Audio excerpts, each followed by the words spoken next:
حضرت عمر بن خطاب رضی اللہ تعالیٰ عنہ عید کی تیاری فرما رہے تھے، خطبہ عید ارشاد فرمانے کے لیے کہ آپ کے جو جوتے تھے ان کی سلائی اتر گئی، پھٹ گئی۔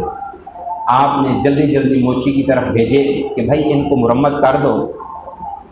اللہ اکبر! جیسے جوتے بھیجے نا، اور پھر تھوڑی دیر بعد خبر لی کہ جوتے مرمت ہو گئے کہ نہیں ہوئے، تو موچی نے عرض کی کہ اے امیر المومنین، اب اس جوتے کو مزید پیماند نہیں لگ سکتا، یہ اتنی بار مرمت کر لیا گیا ہے کہ اس کو اب دوبارہ مرمت نہیں کیا جا سکتا۔ آپ نیا جوتا خرید لیں، نیا جوتا پہن لیں، عید کا روز ہے۔ تو کہا کہ نہیں، کوئی بات نہیں، آج ننگے پاؤں ہی خطبہ عید دینے کے لیے چلتے ہیں۔